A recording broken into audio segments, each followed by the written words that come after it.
Hallöchen ihr Lieben und willkommen zurück zu einer neuen Anleitung von mir für euch. In dieser Anleitung werde ich euch zeigen, wie ich meine Mützen häkel. Vorab, wer keine Lust auf viel Nähen oder viel Vernähen hat, für den wird diese Anleitung wahrscheinlich nichts sein. Mein Problem war immer, wenn ich Mützen gehäkelt habe, auch nach Anleitung, war sie entweder zu labbrig oder zu eng, zu lang oder zu kurz. Sie hat nie wirklich perfekt gesessen und das hat mich mal tierisch genervt. Somit habe ich für mich meine eigene Methode entwickelt, meine Mützen zu häkeln und komme damit bestens klar. Deswegen teile ich das Ganze auch mit euch, weil wahrscheinlich der ein oder andere das gleiche Problem hat wie ich. Also probiert das einfach mal aus. Ja, und lasst euch inspirieren. Und dann würde ich sagen, legen wir los. Zu Beginn brauchen wir natürlich erst einmal die Maße. Dazu auf jeden Fall erstmal den Kopfumfang. Der wird halt über die Stirn, übers Öhrchen, da wo halt die Mütze sitzt, so einmal komplett herumgemessen. Und ich häkel halt hier für eine ganz normale Damengröße, die um die 54 cm Kopfumfang angeht. So, und als nächstes, und das ist das Entscheidende, gehe ich dann hin und messe vom Ansatz vom Ohrläppchen bis hoch zur Kopfmitte. Und das ist eigentlich das Entscheidende, finde ich immer bei den Mützen. So, und hier habe ich dann 22 cm. Also für eine ganz normale Damenmütze gehe ich hin und häkel jetzt gleich ein Läppchen mit euch nach einem schönen Muster. 22 mal 54 cm. Und mit Läppchen meine ich halt, dass wir ein Rechteck einfach nur häkeln. Ja, das eine Länge von 54 cm haben wird. Ja, und eine Höhe dann von 22 cm. Es muss nicht hundertprozentig genau sein, aber seid lieber drunter als drüber, denn Wolle dehnt sich halt und latscht vielleicht auch noch ein bisschen beim Waschen aus. Deswegen nie die 54 oder die 22, jetzt als Beispiel, je nachdem, was ihr bei euch berechnet, überschreiten. Ja, dann würde ich sagen, legen wir los und kommen wir zum Muster. Das Ganze häkel ich mit einer 4,5er Nadel und einem 6-fädigen Bobbel mit Lurex-Faden. Ihr könnt auch zwei 3-fädige Bobbel zusammennehmen als Reste, habe ich auch schon oft gemacht, sieht auch meistens sehr schön aus. Ja, und wir beginnen mit 7 Luftmaschen. 1, 2, 3, 4, 5, 6 und 7. Danach machen wir einen Umschlag und zählen ab Nadel 1, 2, 3 und stechen in die 4. Masche ein und häkeln ein Stäbchen.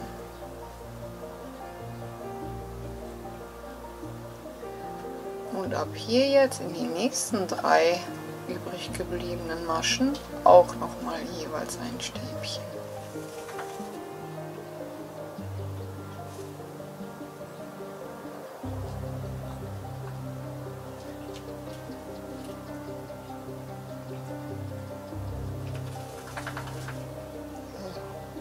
Damit wir optisch gesehen 5 Stäbchen haben, also einmal mit den 3 Luftmaschen in die Höhe für ein Stäbchen und den 4 dazu gehäkelten Stäbchen. Als nächstes machen wir wieder 7 Luftmaschen, die brauchen wir immer am Anfang für die nächste Reihe. Einen Umschlag und ab Nadel wieder 2, 3. In die 4. Masche einstechen und das Stäbchen häkeln und ab dort auch wieder nochmal 3 Stäbchen, bis wir insgesamt 5 haben.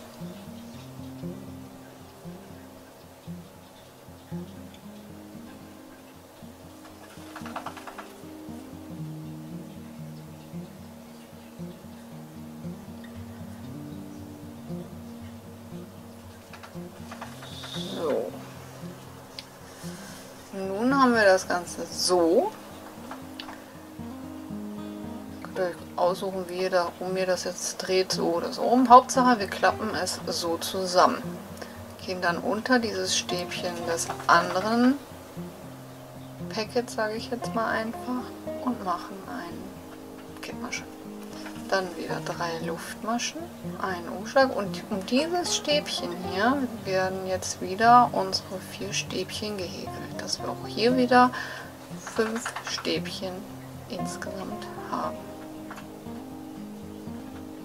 Am Ende gehe ich allerdings hier in die Seite, in die Vorreihe und häkel dort mein letztes Stäbchen. Ich finde, das sieht vom Abschlussrand besser aus. Und dann müsste es bei euch so aussehen. Die einen Stäbchen in die Richtung, die anderen Stäbchen in diese Richtung. Das war Reihe 2. Also das war Reihe 1 und das Reihe 2. Und wie gerade schon erwähnt, für die nächste Reihe wieder 7 Luftmaschen. Die machen wir immer, wenn wir noch weiter Zunahmen brauchen. Ein Umschlag und ab Nadel wieder in die 4. Masche einstechen und ein Stäbchen. Ab dort dann wieder 3 Stäbchen dazu, bis wir optisch 5 haben.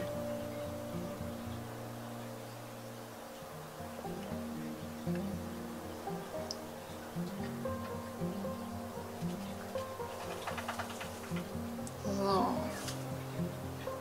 Dann wird das wieder so gekippt und dann mit einer Kettmasche um dieses Stäbchen des anderen Packets geschlossen. Und dass ihr richtig seid, seht ihr daran, dass die Stäbchen jeweils in verschiedene Richtungen weggehen. Und auch hier dann wieder um das Stäbchen herum 4 Stäbchen.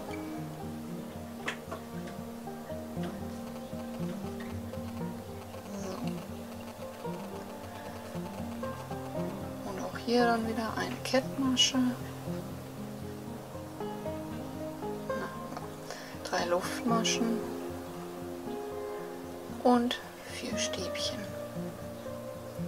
Wobei ich das letzte Stäbchen wieder in der Vorreihe in die äußere Masche einsteche.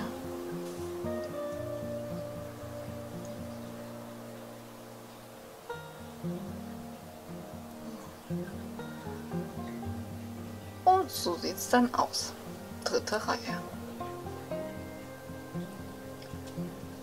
Die 4. Reihe wieder 7 Luftmaschen. Wem das Ganze zu schnell ist, unten rechts vom PC aus ist am Bildschirmrand ein Zahnrad, da könnt ihr die Sequenz langsamer stellen.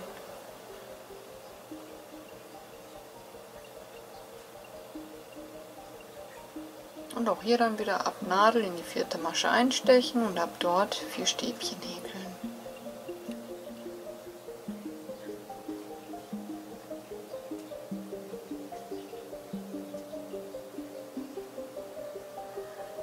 Kippen und mit einer Kettmasche fixieren. 3 Luftmaschen und wieder 4 Stäbchen.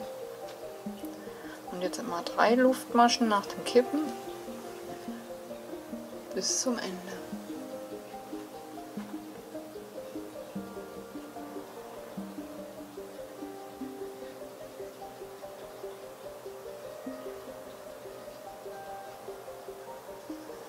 Wenn man den Kniff einmal raus hat mit dem C2C Muster, ist es ein super Muster für Decken, für Kissenbezüge, sogar für Pullover, Schals oder wie jetzt bei mir hier für Mützen.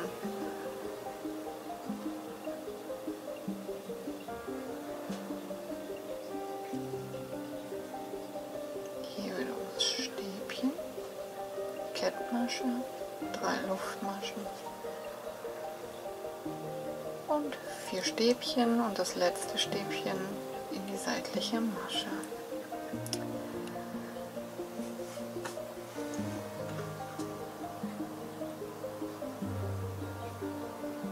So. Und mehr ist das auch nicht. Und so gehen wir, oder geht das Ganze jetzt weiter, Reihe für Reihe, bis ihr die Breite habt. Ich werde jetzt hier erstmal auf 22 cm Breite, also diese Seite, häkeln und danach werde ich euch dann zeigen, wie ihr die eine Seite gerade lasst ohne Zunahmen und die andere Seite halt mit Zunahmen immer 7 Luftmaschen. So, nach 10 Reihen auf beiden Seiten habe ich auf jeden Fall 22 cm erreicht. Plus minus, das ist ein sehr elastisches Muster. Und jetzt werden wir hier gerade bleiben und hier weiter Zunahmen machen, um in die Länge zu kommen. Denn dort brauchen wir 54 cm. So, und um gerade zu bleiben, drehen wir einfach nur unser Projekt. Und mogeln uns jetzt mit 4 Kettmaschen wieder zurück.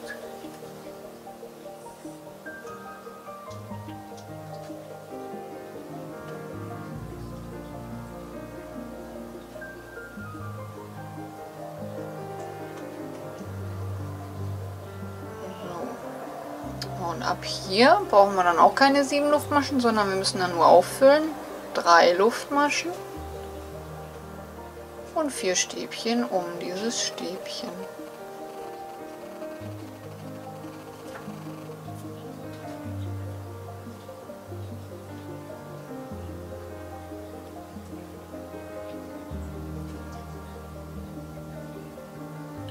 Wieder kippen.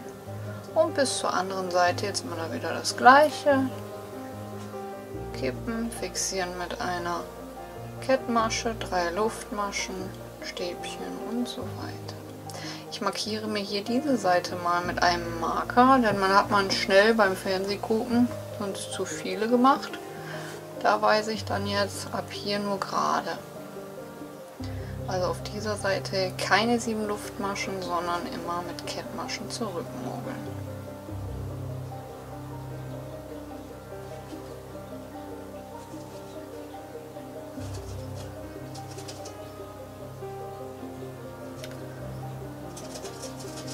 Und dann geht es ab hier jetzt weiter wie gehabt.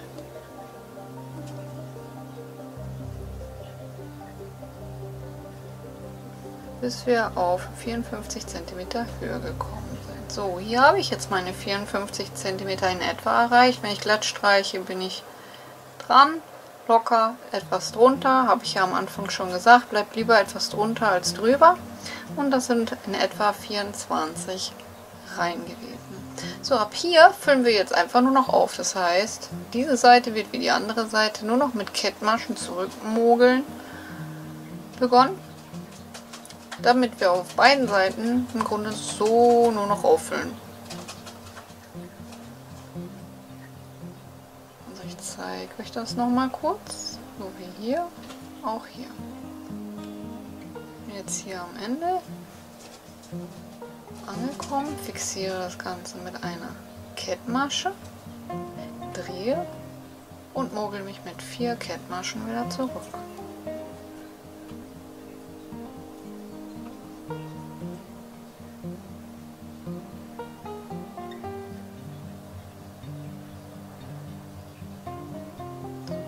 Und ab hier dann wieder 3 Luftmaschen und auffüllen bis zur anderen Seite und auf der anderen Seite auch wieder mit 4 Kettmaschen zurückmogeln und so weiter und so fort.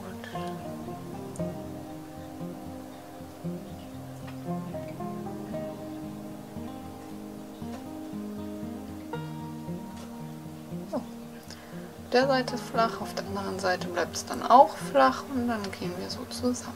Und so sieht es dann aus.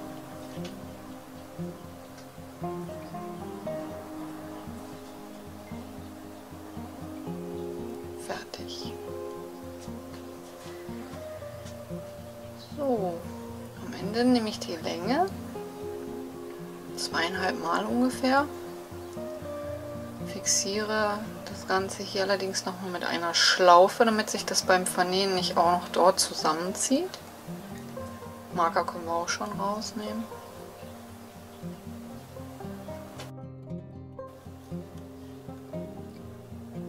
So, mogel mich jetzt mit dem Faden einmal hoch in die Spitze.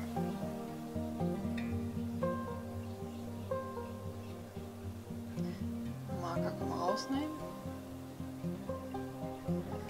Und ab hier jetzt fügen wir die Mütze schon mal oben zusammen. Da gehe ich immer so im Wechsel, wie die Maschen im Grunde breit sind. Hinher, ziehe durch und ziehe ganz fest zusammen. Hinher und ziehe ganz fest zusammen. Und das jetzt einmal die ganze Reihe.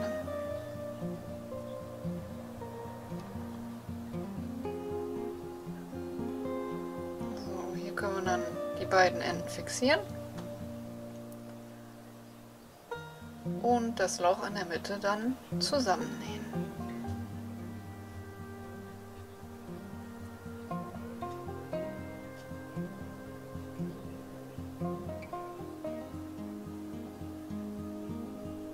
Jetzt ist mir der Faden flöten gegangen. So.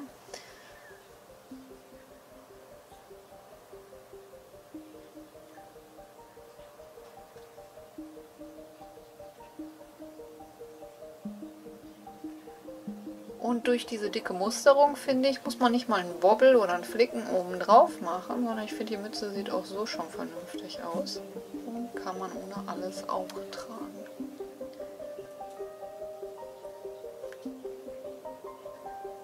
Dadurch, dass hier oben schon so gruselig ist. Naja, und dann jetzt die Seiten noch vernähen. Schön die Seiten aufeinander legen. Und hier mit dem Kautstich immer einen halben Zentimeter am vorderen Stück, Faden überlegen, einen halben Zentimeter am hinteren Stück einstechen, Faden überlegen, halben Zentimeter am vorderen, hinteren, am vorderen, immer einen halben Zentimeter. Und so bleibt die Naht schön flach, gibt auch keine Löcher und ist nachher kaum zu sehen.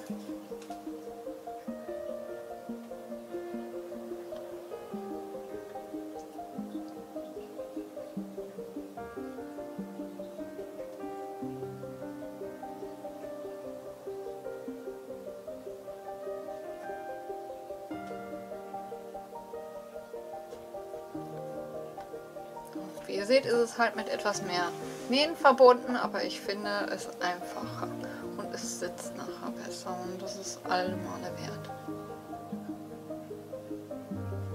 So, am Rand noch vernähen. Und dann kommen wir zum Bündchen, denn das mache ich auch separat. Ihr könnt auch einen Rand mit Reliefstäbchen machen, das kann jeder machen, wie er möchte. Ich häkel auch hier den Rand separat, weil ich diesen Rippbündchenrand schöner finde und nähe ihn dann auch nochmal separat an. Ja, und so sieht es dann aus. Für den Rand nehme ich ca. 10 Maschen. Ihr könnt auch ein paar mehr nehmen. Schaut einfach, wie weit oder wie breit euer Bündchen für euch sein soll. Hier beginne ich dann mit 2 Luftmaschen, gehe dann in die erste Masche zurück, hole den Faden durch, ziehe beide Laschen hoch, durch eine und durch 2. Ihr könnt ja aber auch ganz normal eine Luftmaschenkette mit 10 Luftmaschen machen und dann feste Maschen zurückhäkeln. Ich erspare mir so einfach die Hin- und die Rückreihe. Hat sich hier wieder eine Masche gebildet, Faden holen, beide Laschen auf gleiche Höhe, durch eine Lasche und durch 2. Und so bis ich dann 10 feste Maschen habe.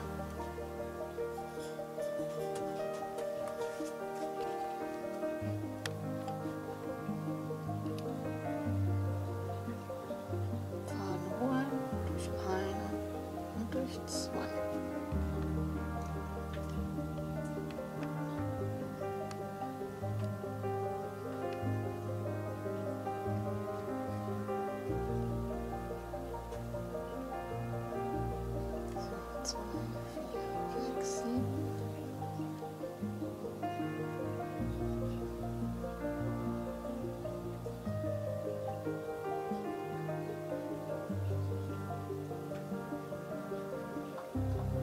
Alles eine Übungssache, spart auf jeden Fall Zeit, habt eine schöne elastische Kette und vor allen Dingen, wenn ihr größere Projekte wie einen Seelenwärmer oder so häkelt, ist es immer schön, wenn man sich die Hin- und Rückreihe sparen kann, indem man schon die fertige Reihe hat. So, als nächstes eine Wende Luftmasche. Und nun immer ins hintere Maschenglied, also in die hintere Lasche einer Masche einstechen und eine feste Masche häkeln. Dann setzt ihr euch hier am besten einen Marker, denn diese Masche verdreht sich gerne. Gerade für Anfänger, sonst habt ihr nachher ein dünneres Bündchen. Und ab hier dann in jede hintere Lasche einer Masche eine feste Masche häkeln.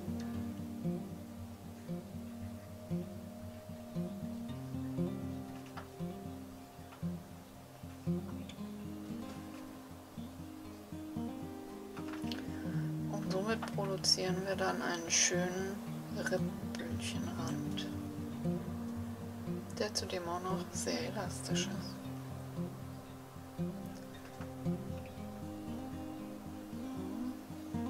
Letzte Masche, 2, 6, 10, ja.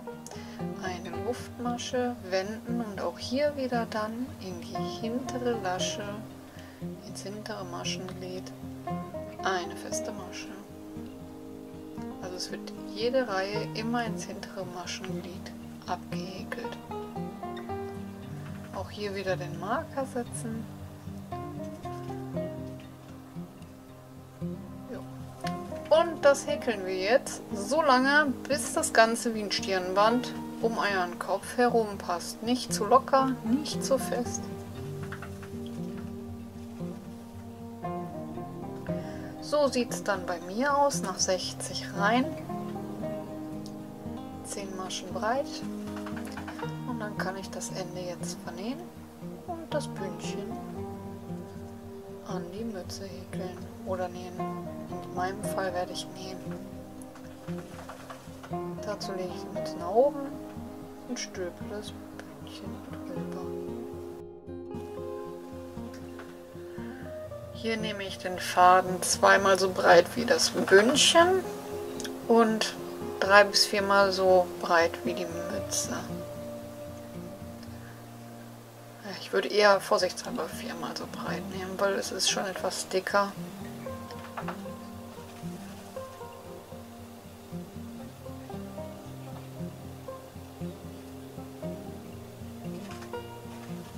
So, und am Ende dann noch ein Knötchen in den Faden.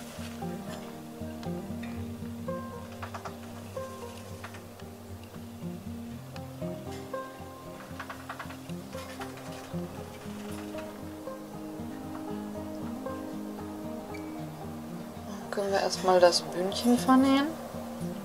Dazu nehme ich beide Enden zusammen, fixiere das Ganze hier am Ende mit dem Knötchen und dann kann sich auch dort nichts mehr lösen. Und hier vernähe ich immer die beiden inneren Maschenglieder jeder Masche.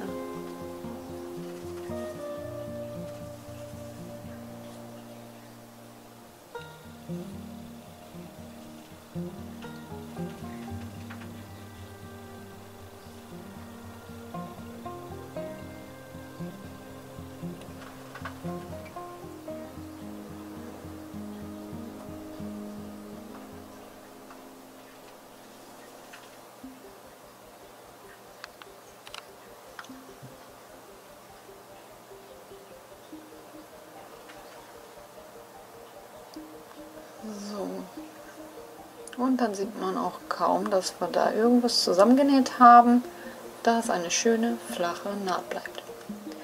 Und nun nehme ich das Bündchen, stülpe es über die Mütze, schaue, welche Seite mir am besten gefällt. Nehmen wir mal die andere Seite. Ja. Verteile das Ganze schön. Dehne es auch einmal. Ihr braucht später nur die Mütze ein paar Mal ausschütteln, dann zieht sich das auch wieder zusammen. Und hier ist ganz wichtig, keinen Kautstich verwenden, denn es soll ja elastisch bleiben. Also stecht immer von oben nach unten oder von unten nach oben ein. Und vernäht immer in der gleichen Richtung. So bleibt es dann auch elastisch. Und ihr bekommt nicht später Probleme, die Mütze anzuziehen.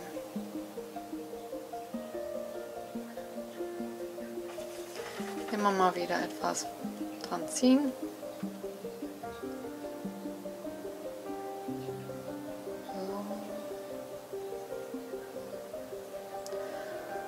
So. Und so jetzt einmal rum vernähen.